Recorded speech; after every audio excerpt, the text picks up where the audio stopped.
Buenas noches para todos. Buenas noches, Elizabeth. Muchas gracias por aceptar esa invitación y acompañarnos en esta actividad. Muchas gracias. La primera pregunta sería, ¿cómo se puede identificar un adulto mayor que esté presentando depresión en medio del confinamiento? Bien, básicamente vamos a identificar un estado de ánimo en el cual los sentimientos de infelicidad, como lo puede ser un sentido de pérdida, de fracaso, tristeza, melancolía y frustración, van a estar presentes durante periodos prolongados, ¿sí? A punto de, incluso a un punto en que va a interferir con la vida diaria y productiva en este caso, del adulto mayor. Ojo con lo que menciono de productiva, esta productividad a la que me refiero no está hablando únicamente en términos financieros o monetarios, sino en distintos contextos, desde las rutinas de la vida diaria, eh, en casa, los hábitos de higiene, quizás las relaciones interpersonales, las relaciones familiares como tal, todo esto se va a ver vulnerado, se va a ver afectado, se van a notar cambios de personalidad, como lo diríamos, en el adulto mayor que esté presentando algún tipo de depresión. Bueno, listo, gracias, Elizabeth. La segunda pregunta sería, ¿cómo se puede evitar que nuestras personas mayores sufran de una enfermedad mental? Bueno, mmm, a nivel general, o nos referiríamos puntualmente también a la situación No, actual de pandemia. sí, también con el referente al tema de la pandemia. Ok, bueno,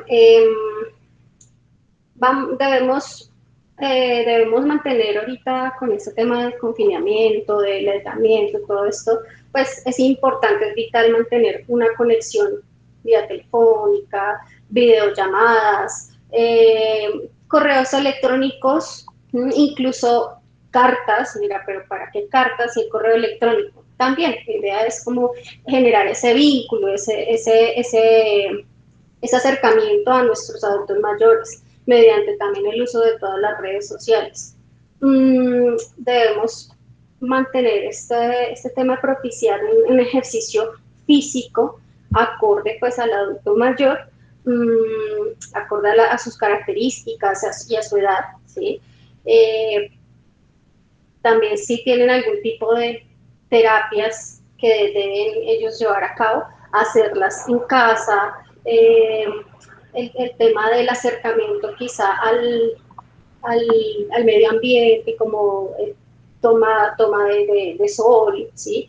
Desde las ventanas, desde los balcones, desde las azoteas, todo ese tipo de cosas, pues también lo podemos hacer.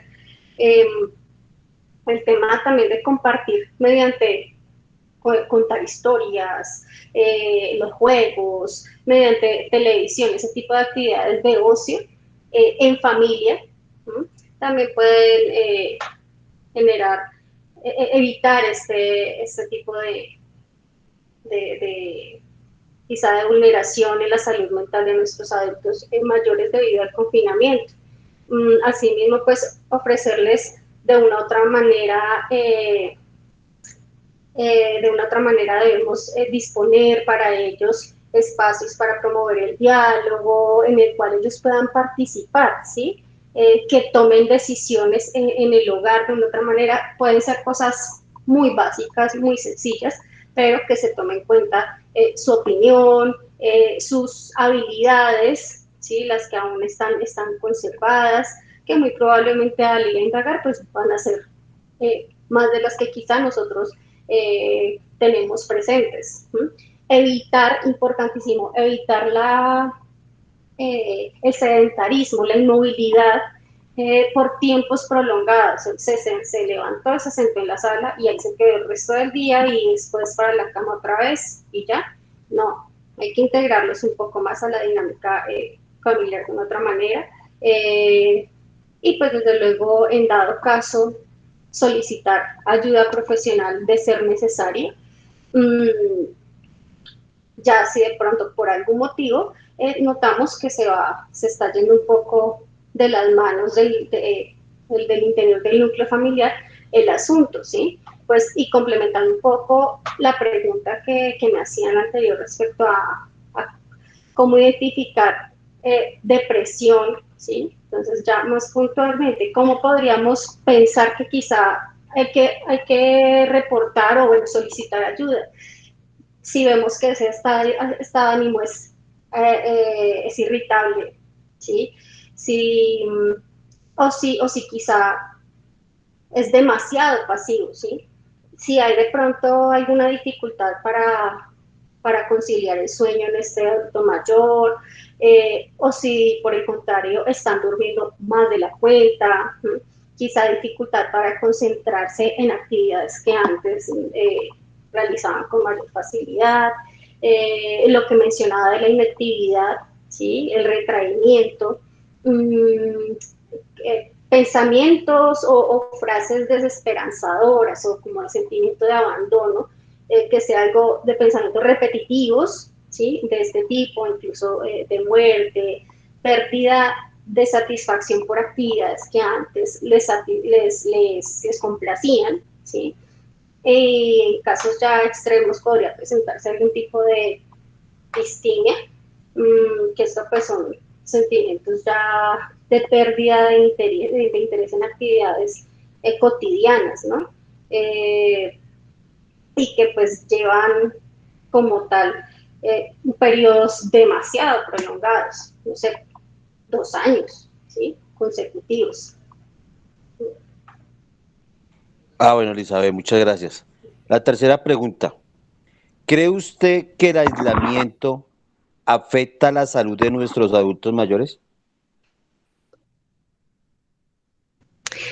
Claro, bueno, en este caso depende, pienso yo que depende de las rutinas que solía llevar en particular un adulto mayor. Algunos son poco activos, otros no tanto, ¿sí? Aunque de manera indirecta, ¿sí? Sí o sí podría afectarse un adulto mayor por temas de los cambios de las rutinas, ¿no? Aun cuando los adultos mayores, aun cuando el adulto mayor sea de aquellos que mm, no solían salir con frecuencia, ¿sí? Mm, Estos cambios los pueden evidenciar ¿cómo? Pues su entorno. Es muy probable que evidencien esos cambios por el entorno familiar. De repente de estar solamente con dos personas de la familia o con una, todo el mundo está en casa, ¿sí? Entonces, pues por ello es fundamental que tengan una claridad de la situación actual, ¿no? En la medida de lo posible, ¿no? Es decir, es muy importante explicarles, exponerles a ellos con claridad las causas de las actuales condiciones de aislamiento, de confinamiento, ¿sí? Y promover en ellos, pues, lo que les mencionaba, todas las actividades que les mencionaba y pensamientos positivos, ¿sí? Que generen una cara un poco más amable, ¿sí? Y desde luego manteniendo un buen trato y bastante afectividad hacia nuestros adultos mayores. Planificando también actividades para el día a día o, dado el caso, pues semana a semana, promoviendo, como les mencionaba, pues la participación de estos adultos mayores en las rutinas semanales o de la vida diaria en familia. ¿Sí? Entonces, de esta manera, pues para disminuir los riesgos, como les mencionaba, sí o sí se puede afectar la salud de los adultos mayores por los cambios de la dinámica al interior del hogar. Ah, listo, Elizabeth. La cuarta pregunta sería, ¿qué pautas o ejercicios podemos hacer dentro del hogar para evitar un problema de salud mental con las personas mayores? Claro, bueno, pautas o ejercicios que podríamos aplicar en el hogar. Bueno, estas pautas o ejercicios que podríamos aplicar y ejercicios que podríamos integrar al interior del hogar para evitar un deterioro en la salud mental de nuestros adultos mayores puede, puede estar ligado pues a las recomendaciones que les mencionaba previamente. Sin embargo, pues para complementarlas un poco, eh, lo ideal es que se permita también cuidar su salud mental el adulto mayor, ¿sí? Porque algunos pues quizás son reticentes a, a cambios o de pronto a que les planteen alguna dinámica, ese tipo de cosas, pero entonces pues la idea es promover en ellos el cuidado de su salud mental. Entonces es importante que complementen una actividad a nivel digamos, de estimulación cerebral, con un estilo de vida saludable, ¿sí? Entonces, procurar como el explicar la importancia de mantener un peso equilibrado, ingesta de alimentación sana, ¿sí? Em, el moverse, ¿sí? Es decir, me refiero al ejercicio, a la actividad física, ¿sí? Es importante eh, explicarles y darles como tal a conocer pues los beneficios de esto en la medida de lo posible. ¿M?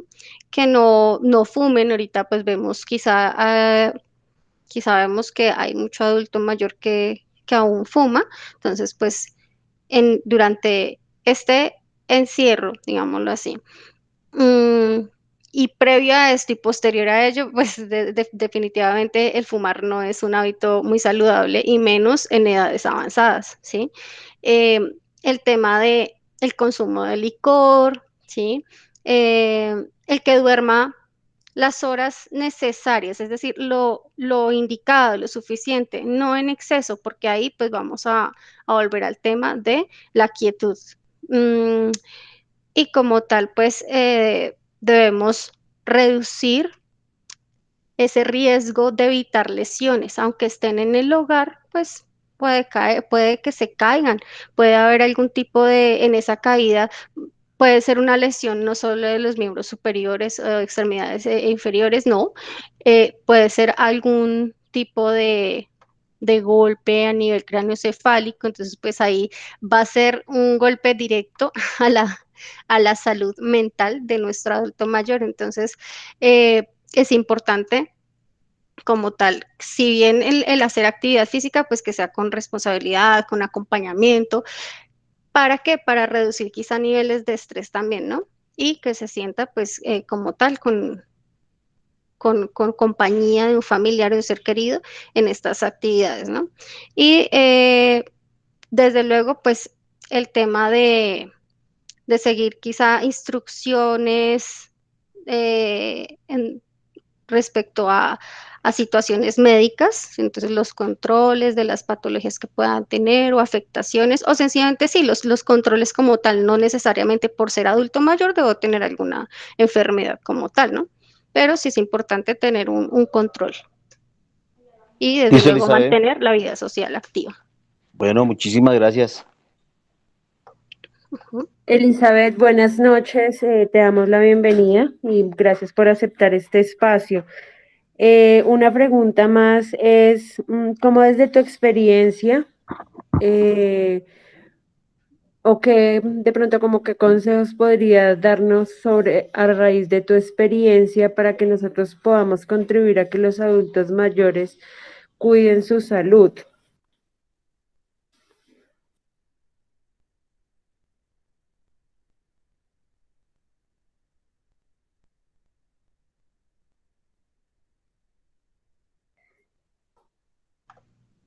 Ahí me Sí, señora, ya escuché. te escuchamos. Bueno, ¿me puedes repetir por favor la pregunta? Se cortaba un poco la voz. Claro, sí, señora. Te mencionaba que eh, ¿cómo desde tu experiencia laboral, profesional y personal consideras que nosotros podríamos contribuir a que la salud de los adultos, o pues a que los adultos mayores cuiden su salud? ¿Qué podríamos hacer nosotros de acuerdo a tu experiencia? Bien. Mm, bueno, pues justo como ahora lo estamos haciendo de una otra manera, ¿no? Divulgando esas medidas que debemos tomar en cuenta para replicarlas aun cuando quizá no vivamos con adultos mayores e incluso aun cuando en nuestra familia aún no hayan adultos mayores por X o Y razón, el voz a voz hace llegar información que alguien seguramente la está necesitando. Entonces, eso por un lado y que lo podemos hacer desde los diferentes contextos profesionales para contribuir a que nuestros adultos mayores pues continúen cuidando de su salud. Y por otra parte, y desde luego en temas de controles, en consultas y demás, pues, ¿qué pasa? Se llevan a cabo múltiples ejercicios acorde, en mi caso profesional, acorde al perfil neuropsicológico de los pacientes, que en realidad y para tales fines de contribuir al adulto mayor, para que cuiden su salud mental, se fundamenta en la valoración del estado actual del paciente, identificando sus fortalezas, sus debilidades y sus oportunidades de mejora.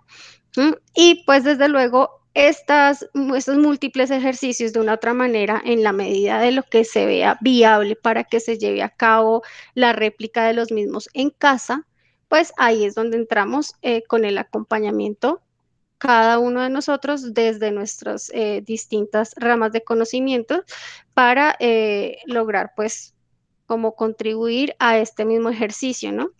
Mm, y desde luego, pues claro que hay actividades de fortalecimiento de habilidades, de las habilidades de nuestros adultos mayores, pues porque la idea no es como tal generar a nuestro adulto mayor frustración ante quizá pérdidas de funcionalidad, sino por el contrario, es contribuir a ese reconocimiento de sus fortalezas, ¿no? Para que luego de ser identificadas por el mismo paciente o por la persona o por los familiares incluso, esto nos permita ser empleados como un apalancamiento de una otra manera para trabajar en la disminución de debilidades de la persona. Ok, valiosa la información. La siguiente pregunta es, ¿qué es la neuropsicología? Ujú.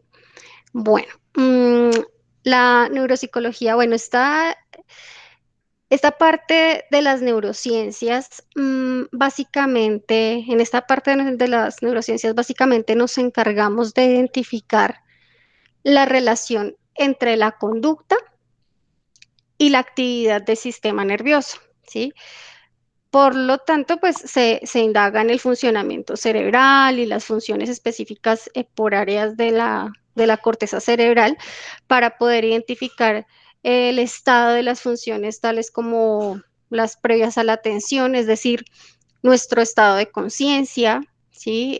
Nuestro estado de alerta, luego pues como tal los recursos atencionales que debemos tener, los simples, los complejos, nuestros tipos de memoria, lenguaje, funciones ejecutivas, que pues va asociada a todo este tema de quizá el control de impulsos, mmm, la toma de decisiones y cosas que es de la vida diaria, ¿sí?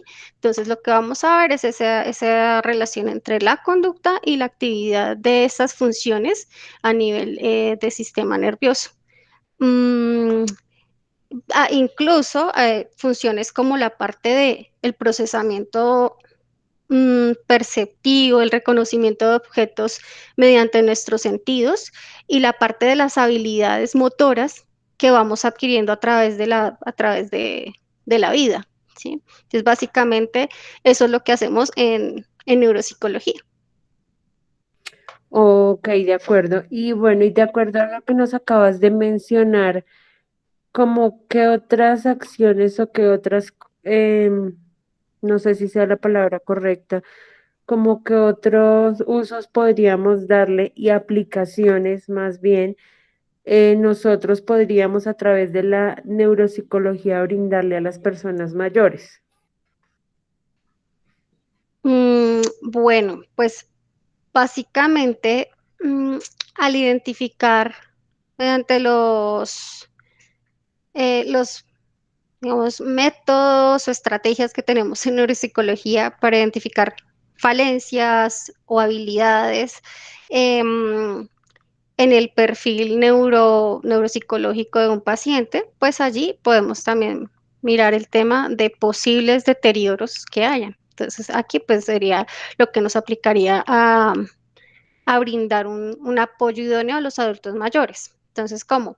Como les mencionaba, básicamente es identificar esas falencias o las habilidades en deterioro y apuntar a a la neurorehabilitación de las mismas, de estas habilidades en deterioro, en función de la vida cotidiana del adulto mayor. Si bien depende del estado del paciente, el grado de recuperación, sí es posible retornarle parte de su funcionalidad y preservar por mayor tiempo aquella que no ha sido afectada. Menciono que depende del estado del paciente, pues porque hay pacientes que quizá han presentado accidentes cerebrovasculares o traumas craneoencefálicos. No quiere decir que no tengan una posibilidad de recuperar sus habilidades, no, pero pues desde luego, según el perfil del paciente, pues el pronóstico será mejor, será más satisfactorio. Ok, Elizabeth, muchísimas gracias. Doy paso a mi compañera Erika, que te va a hacer otras preguntas. Gracias. Buenas noches, Elizabeth, ¿cómo estás? Bien, gracias. La octava pregunta es la siguiente. La novena. ¿Cree usted que desde el ámbito social se afecta la salud de nuestras personas mayores? Desde el ámbito social en general o retomamos a la actualidad, En la actualidad, es decir, asociado como tal al tema de la pandemia. sí, señora. Sí, sí, desde luego, sí, sí, podríamos ver que hay una afectación, puede que no sea general, no, puede que no sea algo eh, colectivo como tal, ¿sí? Pero de una u otra forma sí hay una afectación en ellos em, por el distanciamiento que deben tener quizás los vínculos afectivos, familiares y demás, pues actualmente estas visitas, lo ideal es que sean visitas de balcón, visitas desde la ventana, todo ese tipo de cosas, y de una otra forma eso puede repercutir en ellos, principalmente si quizás estos adultos mayores eh, viven solos, ¿sí? O si quizá con las personas que viven, pues no, pues, por su dinámica laboral, no permanecen actualmente tanto en casa y pues tampoco pueden recibir visitas nuestros adultos mayores actualmente. Entonces, pues sí, sí, definitivamente sí, sí puede dar una repercusión en ello. Bueno, lo otro es que hay adultos mayores que aún son muy activos, que aún trabajan, que aún están vinculados a empresas, ¿no? Entonces, pues en ellos, digamos que podría decirse que adultos mayores eh, no todos los adultos mayores son los abuelitos de casa que necesitan el afecto y demás de sus familiares, porque muchos de ellos siguen siendo bastante activos, están saliendo a trabajar, ¿sí? O están teletrabajando. En ellos quizá la afectación es distinta, es mínima, el riesgo es menor. Ok. Eh, ¿Tienes conocimiento de qué es lo psicojurídico?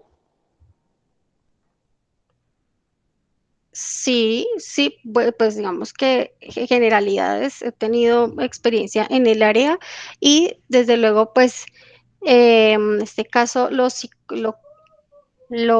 actividades o la funcionalidad de la parte psicojurídica va orientada a fortalecer a las personas en procesos en los cuales ellos puedan potenciar como tal unos recursos, los recursos respecto a sus derechos, ¿sí? Y sus deberes hablándolo de manera políticamente hablándolo, ¿no? Y como que sean unos actores sociales que generen un cambio en sus distintos contextos, teniendo en cuenta pues situaciones legales y respetándolos como tal, como la participación como individuos dentro de la sociedad. Entonces, aquí básicamente, generalmente la parte psicojurídica, pues desde mi contexto, sí hay un vínculo que está generalmente ligado a fortalecer puntualmente a personas que han sido víctimas o a evaluar victimarios. Ok. Desde la parte psicojurídica, ¿cómo podríamos nosotros ayudar a las personas mayores? Bueno, básicamente es, es fundamental reconocer, tener presente para brindar una ayuda oportuna desde la parte psicojurídica a los adultos mayores, em, teniendo en cuenta que no se puede tener como al individuo como un objeto como tal de procesos, en este caso jurídicos, sino como sujetos activos, ¿sí? Bien sea, como lo mencionaba, desde la parte, quizá la dinámica de víctima. Entonces, si es víctima, entonces las víctimas no pueden ser un objeto de los procesos jurídicos, sino sujetos activos. Y si fui victimario, igual, fui un sujeto o estoy siendo un sujeto activo. Entonces ahí pues es básicamente el análisis que se entraría a hacer desde la parte psicojurídica para ayudar a un adulto mayor, ayudar independiente, bueno, ahí ya entraríamos a mirar si desde, desde qué rol entraríamos a mirar los adultos mayores, porque muchas veces pues pensamos que son siempre quienes son vulnerados y en muchas ocasiones se ve que no.